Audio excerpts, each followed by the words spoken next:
Assalamu alaikum wa rahmatullahi wa barakatuh. In last period, we have studied about the asexual reproduction and their types. Now we will see sexual reproduction, how it takes place by two processes and how it takes place in the plants. Okay.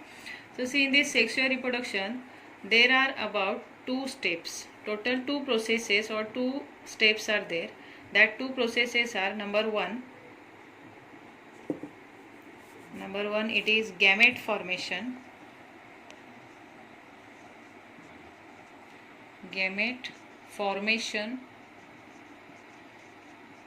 Or it is also called as meiosis.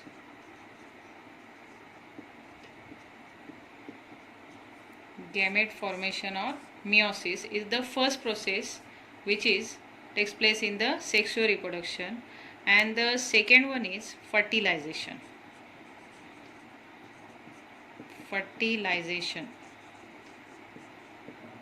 Okay, we know that in sexual reproduction two parents are involved, means there is a involvement of male and female gamete. So this gamete formation is the first process in this sexual reproduction. So what happens in this gamete formation, this meiosis, which is a type of cell division, takes place. So in this meiosis what happens, number of chromosomes become half, means halving the number of chromosome takes place. For example, here if the parent cell it is diploid means double, then it is reduced to half as n and n, means from diploid cell to the haploid gamete. This total process, entire process, takes place in the gamete formation.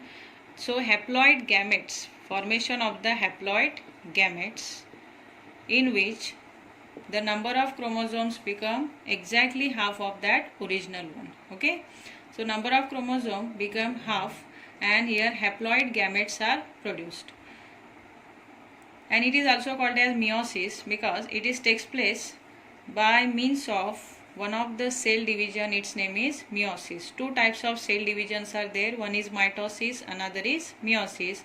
So here in this meiosis process, halving the number of chromosome takes place. So here haploid gametes are produced, one is male gamete while another is female gamete. So next process is fertilization. In this fertilization what happen, this haploid gamete, male gamete and the female gamete, there is a fusion of male and female gamete, and thus from the haploid two male gamete, one male gamete and one female gamete, here diploid zygote is produced, means by fusion of the male and female gamete, which are the haploid gametes, here after the fusion diploid zygote is produced.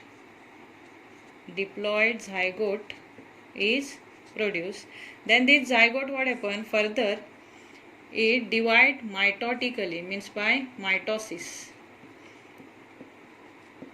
It is the diploid zygote. So here from haploid to diploid, means here number of chromosome which became half in this meiosis process or in the gamete formation, then again regain the number of chromosome, regain its number. So here from the haploid to the diploid, after the fusion of male and female gamete which are haploid in nature, here diploid zygote is again produced. Then this zygote further divide mitotically, means through the mitosis process it develop into the embryo. Then after the development of the embryo, entire individual is produced. Means there is a development of, or we can say there is a formation of entire individual. Okay, so which are the two processes which are seen in the sexual reproduction? They are gamete formation and the fertilization. In this gamete formation, meiosis, which is a type of cell division, takes place. So in this meiosis what happen, there is halving the number of chromosome, means here diploid cell, diploid parent cell, it is converted into the haploid gamete. One is male and another is female. So here halving the number of chromosome takes place, means haploid gametes are formed in this gamete formation. Then in the fertilization what happen, this haploid gametes they fuses with each other, means there is a fusion of male and female gamete.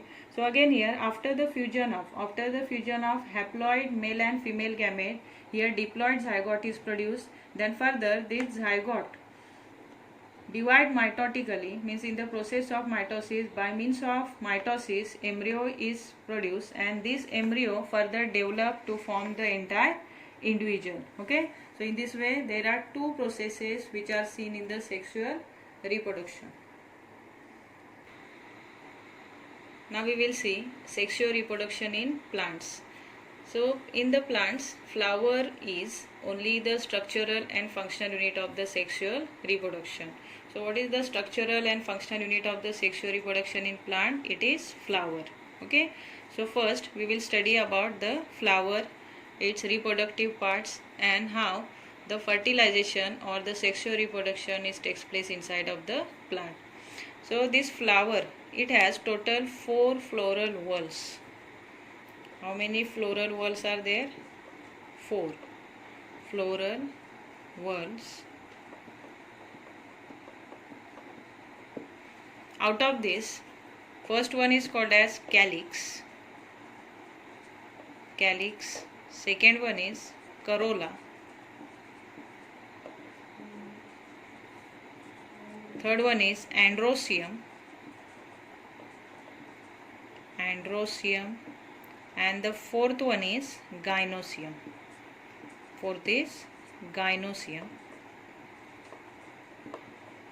See, 4 whorls in the flower are calyx, corolla, androecium and gynoecium. Out of these 4 whorls of the flower, this calyx and corolla are called as accessory whorls of the flower. ACCESSORY. These are the accessory whorls of flower. Why they are called as accessory whorls? Because this calyx and corolla actually do not participate in the sexual reproduction, only they protect the reproductive organ in the flower.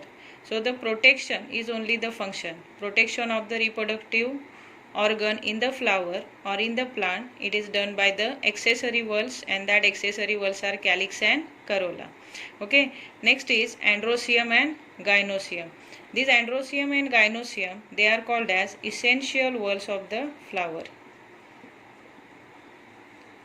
And there is a reason that why these androecium and gynoecium are called as essential whorls of the flower, because this androecium and gynoecium are only actually take part in the sexual reproduction. Here this androecium, it is the male reproductive part, while gynoecium is called as female reproductive part. Okay, now we will see about the calyx. Calyx, it is the outermost wall of the flower. In this flower you can see this part of the flower which is at the base of the flower is only called as calyx, and this calyx individual unit is called as sepal.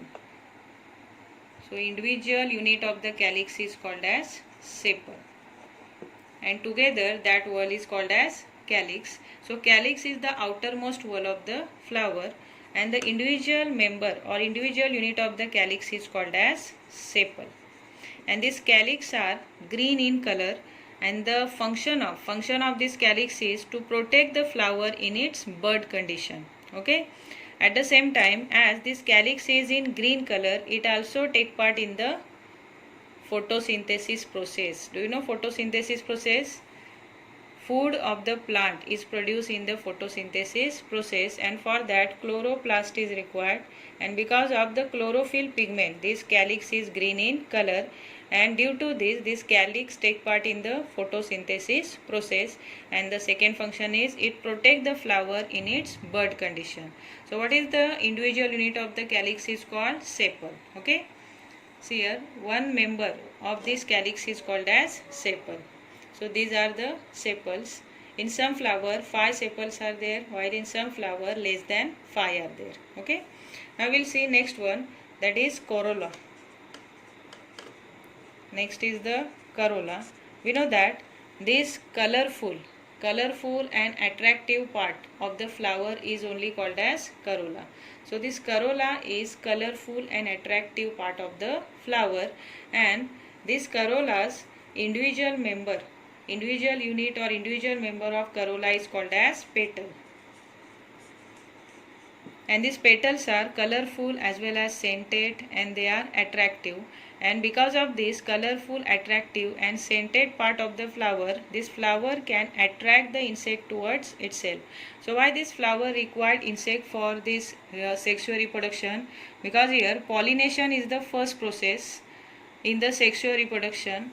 Means after attracting, means it attract the insect towards itself for the pollination. So pollination, for the pollination process means here, and these pollen grains, we know that pollen grains are present inside of the anther. Anther is the male reproductive part. So from the anther to the stigma, this transfer of the pollen grain takes place, and it is only called as pollination. So for the pollination process, flower need always insect. So because of this attractive part of the flower, this flower can attract the insect towards itself for the pollination. And what is the individual member of the corolla is called? It is called as petal. Okay, so these petals are colorful, attractive as well as scented. And what are the functions of this corolla? Corolla attract insect towards itself. Understood?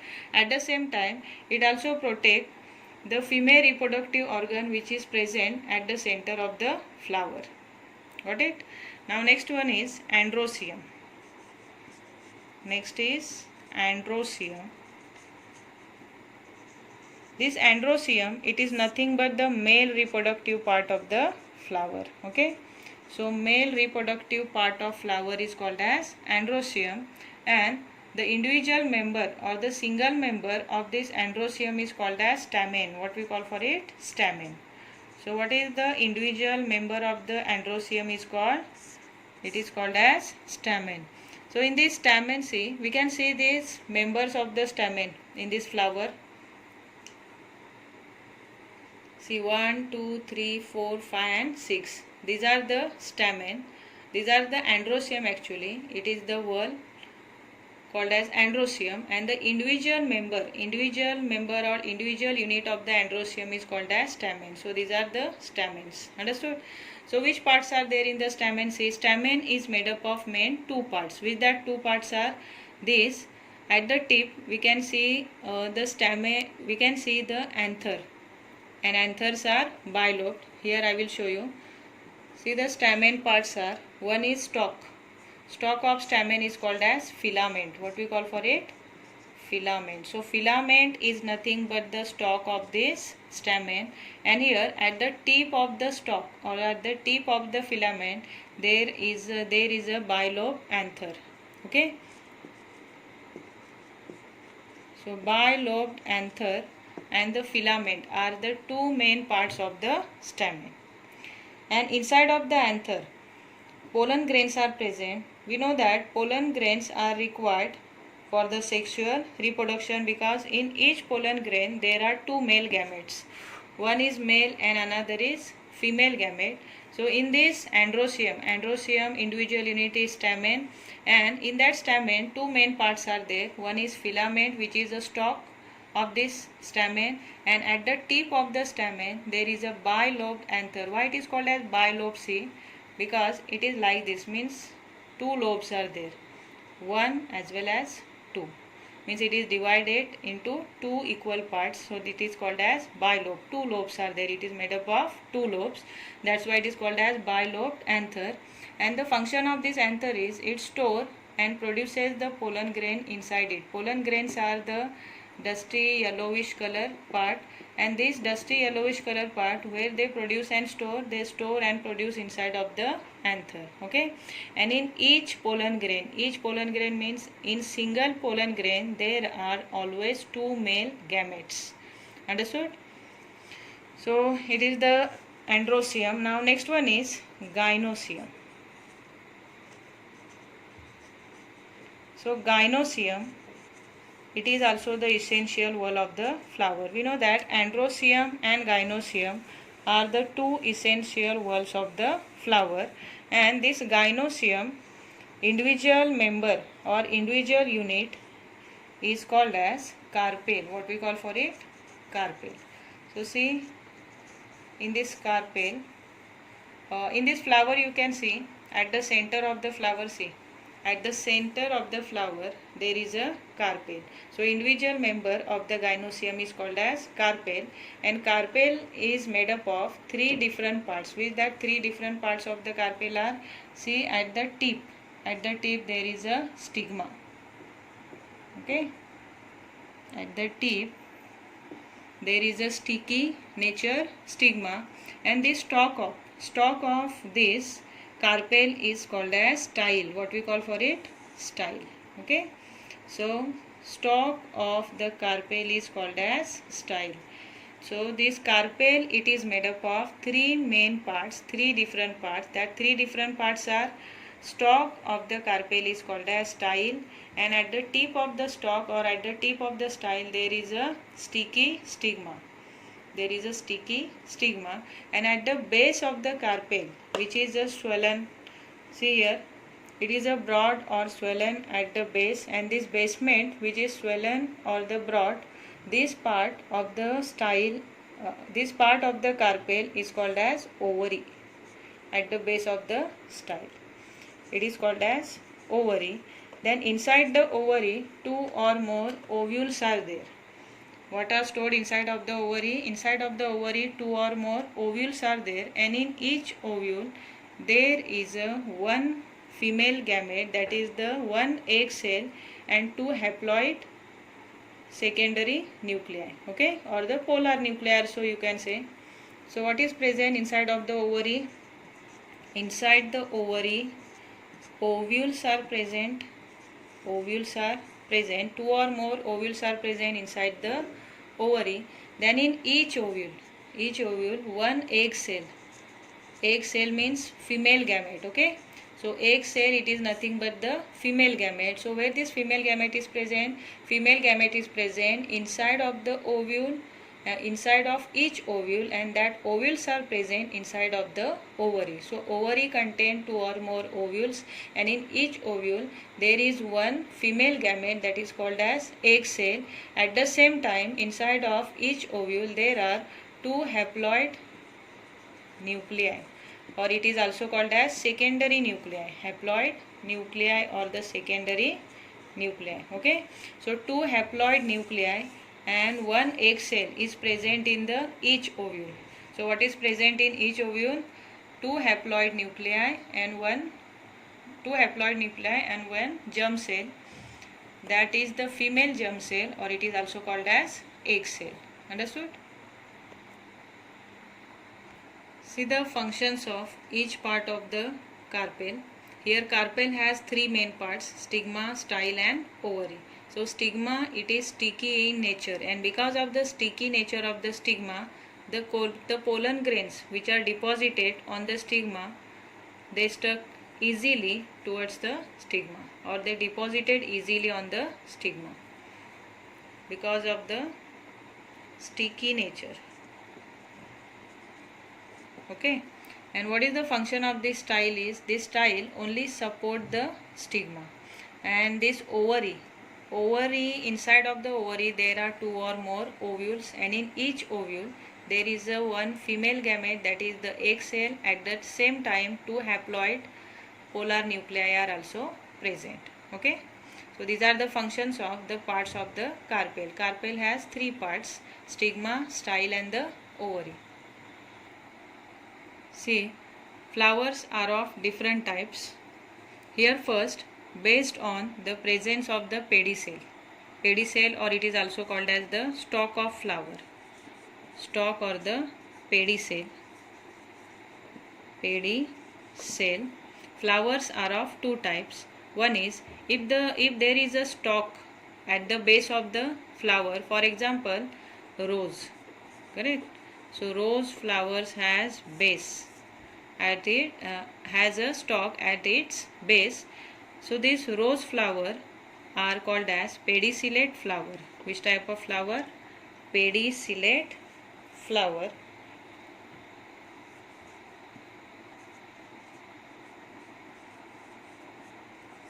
pedicellate flower. Okay. So what is meant by pedicellate flower? If there is a stalk or the pedicel, if the pedicel is present at the base of the flower, then that flowers are called as pedicellate. Here also you can see in this hibiscus flower, see it has stalk at its base. Okay. It has stalk at its base, and this flower with the stalk or with the pedicel, it is also called as pedicel, are called as pedicellate flower. For example, hibiscus or the rose. Okay. Now we'll see next one. A flower without pedicel, flower without the stalk, are called as sessile flower. Which type of flower? Sessile.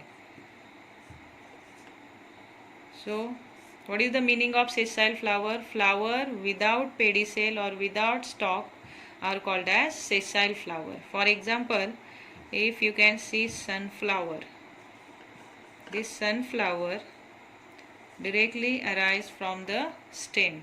It do not have the stalk. So this flower, sunflower, it is one type of sessile flower, that is without pedicel or without the stalk. Understood?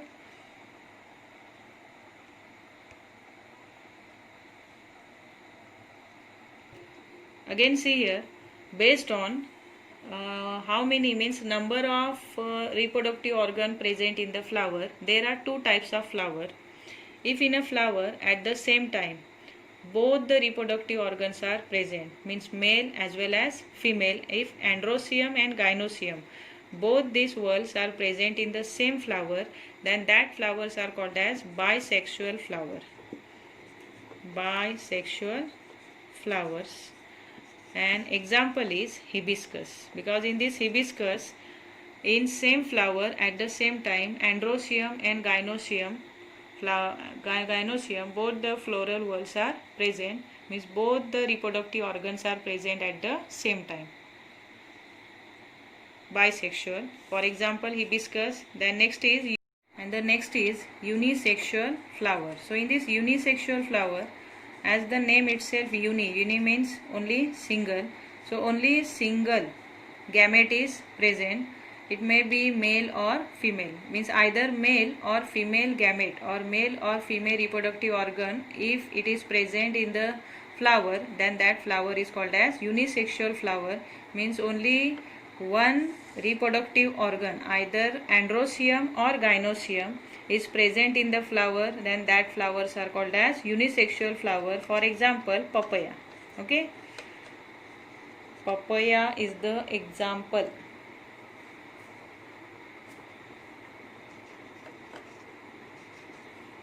Papaya is the example of unisexual flower, and bisexual flower best example is hibiscus flower, because in this hibiscus flower at the same time both the reproductive organ androecium and gynoecium, male and female reproductive organs are present. Understood?